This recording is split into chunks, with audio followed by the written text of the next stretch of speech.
Hello, xin chào các bạn đã quay trở lại với kênh YouTube Review 5 phút. Ở cuối tập 72, đúng vào khoảnh khắc hai thầy trò một vị lão nhân đang di chuyển thì đột nhiên nơi đây liền xuất hiện dị tượng. Ngay sau đó, từ bên trong thân ảnh Vương Lâm đột nhiên xuất hiện, lặng im một hồi, anh ấy lẩm bẩm nói: "Chu Tước Tinh, ta đã trở về." Dứt lời, Vương Lâm liền nhìn xuống dưới nhìn hai thầy trò người kia hỏi: "Đạo hữu, Chu Tước Tinh gần đây có phát sinh đại sự nào không?" Tiền bối không biết sao, sự kiện lớn nhất đương nhiên là việc Tàng Ngưu chặt đứt một cánh tay của Hồng Điệp, hiện tại hắn Chu Tước Quốc đang truy nã. Tiểu nha đầu, so với sư phụ thì ngươi mạnh mẽ hơn nhiều. Bình đan dược này rất có lợi đối với việc kết đan của ngươi. Dứt lời, đưa bình đan dược kia cho nữ nhân trẻ tuổi kia. Sau đó, Vương Lâm cứ thế rời đi khỏi nơi này và biến mất không thấy đâu nữa. Nhìn bóng dáng anh tuấn của nam nhân kia rời đi, một lúc sau, nữ tử kia mới đưa đan dược cho sư phụ của mình. Cầm nó và xem thử, người kia giật mình bởi vì tóa điện đan này vô cùng quý giá. Thậm chí, nếu có người biết được còn khiến nơi đây nổi lên một trận sát kiếp.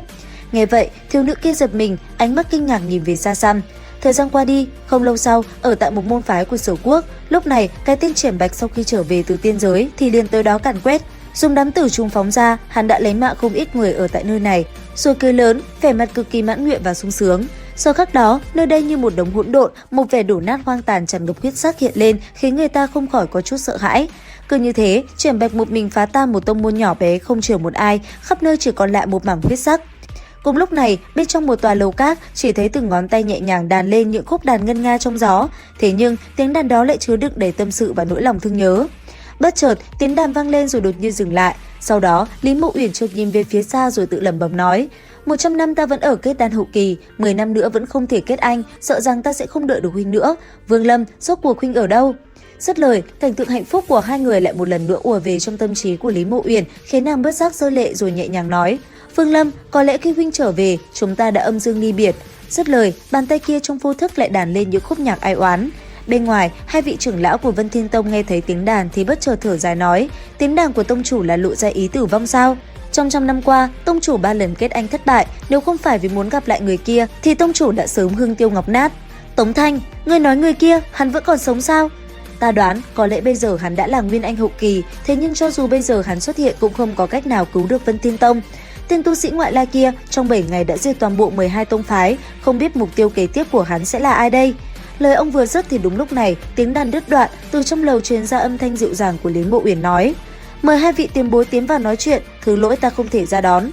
Nghe vậy, hai người kia liền đi vào, nháy mắt sau, cả hai đã đứng trước Lý Mộ Uyển, nhìn nàng thoáng một cái, sau đó một người hành lễ nói: tông chủ, bảo trọng thân thể, đánh đàn như thế này rất hao tâm tổn sức.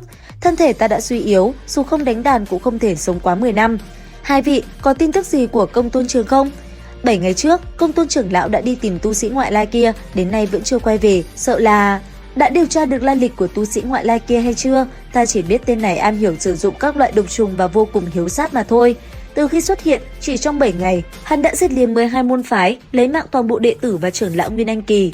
Nghe vậy, Lý Mộ Uyển giật mình, bất chợt nàng ho khan từng tiếng. Sau đó khi bình tĩnh lại, thanh âm nàng vang lên nói: qua mấy ngày nữa, chờ cho thân thể ta khỏe lên chút sẽ đem hồn huyết trả lại. Các ngươi hãy tự chạy trốn đi thôi. Tông chủ, Âu Dương Tử đã nghiên cứu tục mệnh đan nhiều năm, cũng sắp thành công, thân thể của người nhất định sẽ có thể hồi phục. Không có ích gì đâu, dù thật sự luyện thành cũng chỉ giúp ta sống thêm vài năm mà thôi. Tông chủ, tên kia đã động tới sứ giả của Cự Ma tộc, chúng ta có thể nhân cơ hội đó mời Cự Ma tộc ra tay tiêu diệt hắn. Cự Ma tộc vì việc giữa thiếu tộc trưởng và Tàng Ngưu mà đang lâm vào tình trạng khốn đốn, có lẽ bọn họ không còn thời gian quan tâm đến chúng ta. Hai, nếu như người tên Tàng Ngưu kia có thể đến Sở Quốc chúng ta, kiếp nạn nguy khốn này nhất định có thể được giải trừ. Tàng Ngưu, đó là tiền bối cao nhân, sợ rằng đến tên của Sở Quốc hắn cũng chưa từng nghe qua. Các người lui ra đi thôi, đem ý của ta nói cho hai vị đại trưởng lão đang bế quan, đợi ta đem hồn huyết trả lại thì đều tự rời khỏi đây đi. Tông chủ, người thì sao, hãy cùng đi với chúng ta. Nghe vậy nàng không nói gì, chỉ nhẹ nhẹ lắc đầu, ánh mắt hướng ra trời xanh mây trắng bên ngoài cửa sổ. Trong mắt lại hiện lên thân ảnh của Vương Lâm. Bất chợt trong lúc đó, từ trong mi tâm của Lý Mộ Uyển, một con tiểu thú bay ra rồi quanh quẩn bên người nàng. Thấy thế, Lý Mộ Uyển khẽ cười rồi vuốt ve nhẹ thân thể đáng yêu kia khẽ nói: Tiểu Linh, chủ nhân của ngươi rốt cuộc khi nào mới quay lại? Dứt lời, ánh mắt nàng lại nhìn về phía chân trời xa xăm kia. Theo cái nhìn ấy, cảnh vật lúc này đã được chuyển tới một tòa truyền tống trận. Đang yên lặng, bất chợt truyền tống trận đột nhiên sáng lên, sau đó thân ảnh của Vương Lâm chậm rãi hiện ra. Nhìn về phía Sở Quốc, trong lòng Vương Lâm xuất hiện một sự rung động. Giờ khắc đó, ánh mắt Vương Lâm có vẻ nghi hoặc lẩm bẩm nói: tâm ma, không có khả năng, lấy tu vị của ta, tâm ma bình thường không thể tiến vào bên trong nguyên thần. Thôi vậy, nhiều năm cũng chưa gặp lại Uyển Nhi, trước khi gặp nàng, ta phải tìm mua cho nàng thứ gì đó mà nàng thích. Dứt lời, thân hình Vương Lâm nhoáng lên một cái, đã hướng về Tu Ma Hải, nhanh chóng bay đi với tốc độ xé gió. Không lâu sau, Vương Lâm đã xuất hiện ở bên trong một tòa thành. Rất nhanh đi được một đoạn, anh ấy liền dừng lại trước một cửa hiệu rồi chậm rãi đi vào. Vừa vào bên trong, một vị thương nhân đã liền đi tới nhìn Vương Lâm nói: "Vị quan khách, không biết ngài cần mua vật phẩm gì?" "Ta muốn đan phương ngũ phẩm trở lên." "Đan phương ngũ phẩm là vật vô giá, quan khách chờ một chút, ta mang đến cho ngài." Dứt lời, hắn ta liền sai người mang lên 3 cái ngũ phẩm đan phương và đưa cho Vương Lâm chọn lựa. Tuy nhiên, Vương Lâm vẫn không thấy ưng ý. Sau đó, anh ấy liền hỏi người kia về đan phương lục phẩm.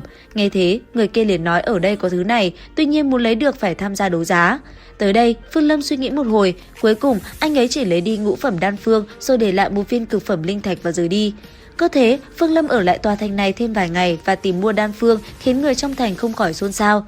Đang dảo bước về phía trước, Vương Lâm chợt nghe được một thanh âm vang lên nói: "Dạo gần đây ở Tu Ma Hải xuất hiện một kẻ thần bí mua phương pháp luyện đan với giá cao, không biết hắn ta định làm gì." Nghe vậy, Vương Lâm tự lẩm bẩm nói: "Đi thôi, nếu Uyển Nhi thấy những phương thuốc này, chắc chắn sẽ rất vui." Dứt lời, thân hình anh ấy liền phóng đi. Cũng trong lúc đó, ở tại Vân Thiên Tông, từ trên trời cao mang theo đám chủng tử, thân hình của Triển Bạch rốt cuộc đã xuất hiện. Đứng giữa không trung, thanh âm vang lên quát: "Vân Thiên Tông nghe rõ, mở ra hộ sơn đại trận, đem đan dược cùng tông chủ của các ngươi ra đây cho ta."